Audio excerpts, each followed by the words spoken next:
Si vous êtes nouveau sur la chaîne, n'oubliez pas de vous abonner et d'activer la cloche de notification. On commence. Ennemi juré de Cédric Doumbé depuis le PFL Paris 2 et le choc contre Baki Chansoudinov, Marc Goddard n'a pas non plus que des amis à l'UFC. Ses décisions lors du combat entre Tom Aspinall et Curtis Blade ont d'ailleurs suscité la polémique. À défaut de pouvoir affronter John Jones, qui croisera le fer avec Stipe Miocic dans quelques mois, Tom Aspinall doit au moins défendre sa ceinture de champion intérimaire.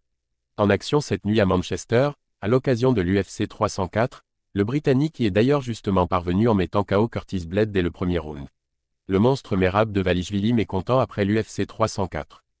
Spécialiste des victoires express, lui qui ne passe en moyenne que 2 minutes dans la cage par combat, Aspinall a fait honneur à sa réputation. Directement couché, son homologue américain n'a rien pu faire pour se tirer de cette situation.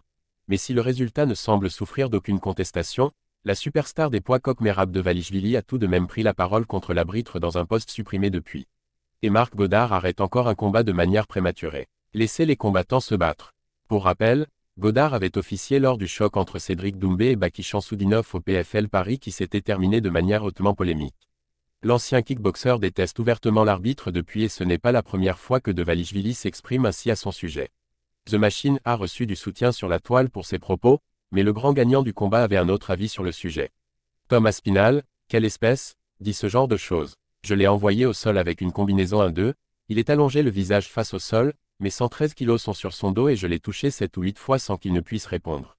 Qu'est-ce qu'il est censé faire? Où est-ce que Curtis Blade est censé aller après ça? Il n'y a qu'un seul endroit où il peut se rendre après ça et c'est au lit.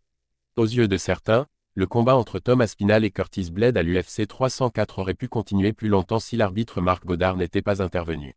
On notera d'ailleurs qu'on parle là d'un compatriote du champion intérimaire des poids lourds.